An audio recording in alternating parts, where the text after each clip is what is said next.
दोस्तों अगर आपसे पूछा जाए कि बिहार में कितने शहर हैं तो शायद आप कहिएगा एक ही शहर है, वो शहर खुद राजधानी पटना है। इसके अलावा आप गया, मुजफ्फरपुर, पूर्णिया को आप शहर नहीं कह सकते हैं। शहर का जो मापदंड होता है उस पर वो जगह खड़ा नहीं उतरता। अब पटना की ही अगर आप बात कीजिए तो पटना में क्या अर्बन डेवलपमेंट अथॉरिटी जैसा कोई चीज है? पटना के आप किसी इलाके में चले जाइए, आप चले जाइए कंकड़बाग, आप चले जाइए बोरिंग रोड, पुराना पटना जो है पटना सिटी, कहीं पर आपको कोई प्लानिंग, कोई नक्शा नहीं दिखता है।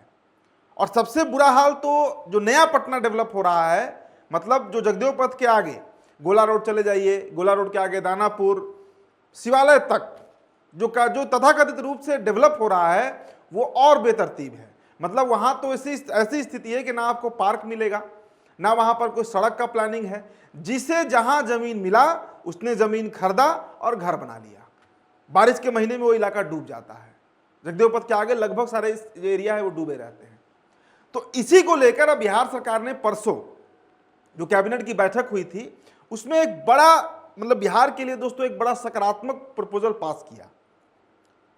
22 एजेंडों पर मुहर लगी, जिसमें सबसे मेरे नजर में सबसे महत्वपूर्ण यही एजेंडा था कि जिस राज्य में शहर नहीं है वो राज्य क्या, उसे कैसे आप विकसित करिएगा, वहां कैसे आप उम्मीद करिएगा आप गांव में जाकर तो इंडस्ट्री लगाइएगा नहीं, उसके लिए आपको चाहिए शहरी इलाका। नीतीश कुमार ने सड़कों का जो जाल बिछाया, अब उसका फायदा शायद सम्राट को मिलेगा।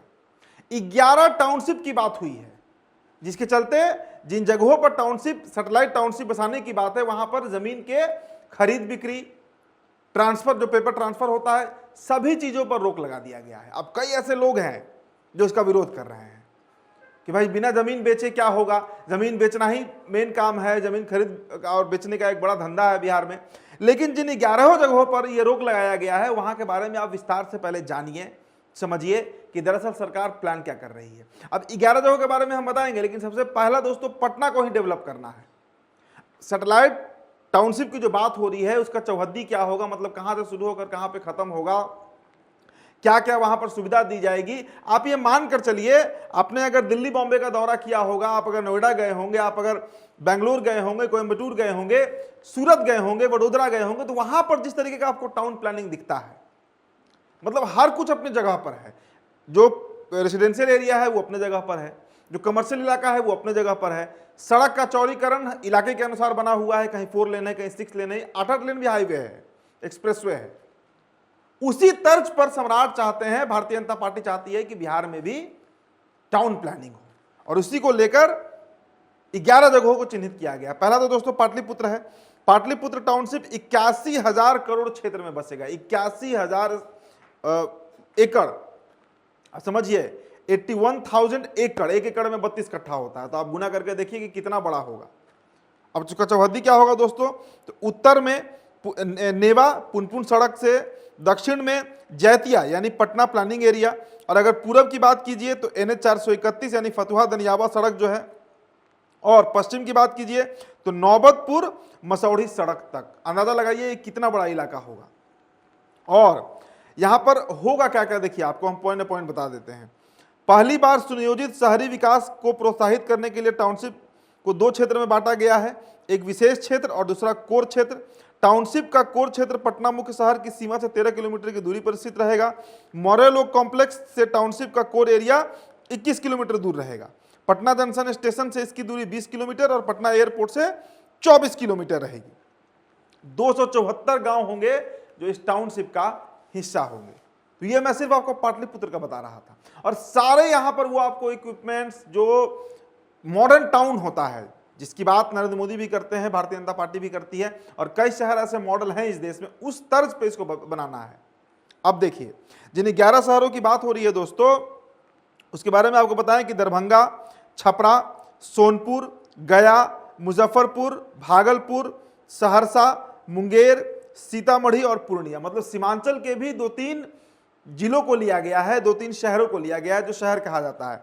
सहरसा है, पूर्णिया है, भागलपुर है, मुंगेर भी उसी इलाके में पड़ता है, मतलब सीमांचल में नहीं है लेकिन मिथिला का ही इलाका है।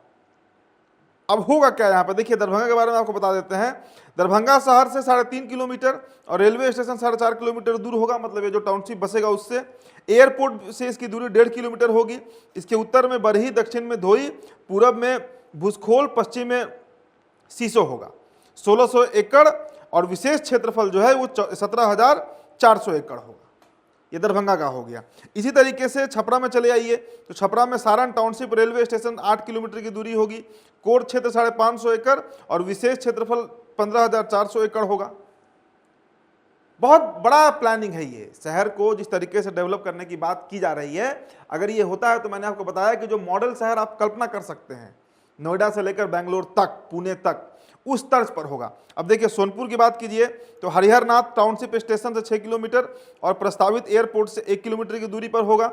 उत्तर में परसौना मारन रोड, दक्षिण में NH 31, पूर्व में सोनपुर दरिया रोड, पश्चिम में पटना परसा हाईवे और कोर क्षेत्रफल 2000 एकड़ और कोर विशेष क्षेत्रफल जो है वो 33,000 एकड़ होगा। ये मैं आपको सरकारी आंकड़े जो बताए गए हैं वो आपको बता रहा हूं। अब देखिए गया उसी तरीके से है, मुजफ्फरपुर उसी तरीके से है, भागलपुर उसी तरीके से। अब सहरसा बड़ा पिछड़ा इलाका है। सहरसा मतलब कोसी का बेल्ट है, तो वहां पर टाउनशिप का क्या प्लान है, देखिए शहर से 3 किलोमीटर दूर कोसी नाम से टाउनशिप विकसित होगा।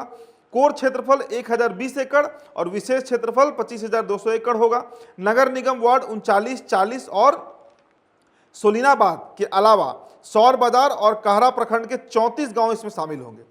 प्रस्तावित टाउनशिप के उत्तर में सहरसा शहर, दक्षिण में पटना पूर्णिया एक्सप्रेसवे, पूरब में सिलेट और पश्चिम में रेल लाइन होगा। अब पूर्णिया की बात कर लेते हैं। पूर्णिया में वैसे डेवलप है, लेकिन पूर्णिया में क्या होगा। रेलवे स्टेशन से 9 किलोमीटर और एयरपोर्ट से 1 किलोमीटर की दूरी होगी इस टाउनशिप की। इसका कोर क्षेत्रफल जो है वो 1374 एकड़ और विशेष क्षेत्रफल 26,000 एकड़ होगा। इसके उत्तर में पटना पूर्णिया एक्सप्रेसवे, दक्षिण में गंगौली, पूरब में वाटर चैनल और पश्चिम में रहुआ शामिल है। कृत्यानंद नगर और पूर्णिया पूर्व के 49 गांव इसमें शामिल है। तो इस तरह करके 11 इलाकों को पहले फेज में विकसित करना है और ये मेगा प्रोजेक्ट है बिहार सरकार का। ये अगर हो जाता है तो आप मानकर चलिए कि इसके होने के बाद ही आप कल्पना कर पाइएगा कि बिहार में कोई इंडस्ट्री, फैक्ट्री या इन्वेस्टमेंट जो निवेश होता है वो होगा। अब दरभंगा अगर आप जाइएगा तो वहां पर अगर कोई बड़ा कंपनी आता है, कोई मतलब बड़े निवेशक आते हैं तो कहाँ इन्वेस्ट करेंगे, अगल बगल आपको टाउन ही नहीं है। दरभंगा कैसा है, अब दरभंगा अगर दिन के समय भी चले जाइए तो आप जाम में ही 2 घंटे के लिए फंस जाइएगा। मैंने क्या कहा कि ना सड़क वहां पर नियोजित है, ना नाला वहां नियोजित है। जिसे जहां जमीन मिला उसने खरीदा और वहां पर उसने अपना घर बना लिया। जिसे जहां जमीन मिला स्कूल खोल लिया, ऑफिस खोल लिया, कमर्शियल, एक ही घर में, एक ही बिल्डिंग में कमर्शियल भी है, रेसिडेंशियल भी है, सब कुछ एक तरीके से चल रहा है। उस सिस्टम को सुनियोजित करने के लिए बिहार सरकार का ये बहुत बड़ा और मेरे नज़र में एक बड़ा सकारात्मक कदम है। अब इसका समय सीमा क्या है इसकी भी जानकारी नहीं है, लेकिन उम्मीद है कि 2030 के पहले ये तमाम टाउनशिप जो है वो डेवलप हो गए रहेंगे।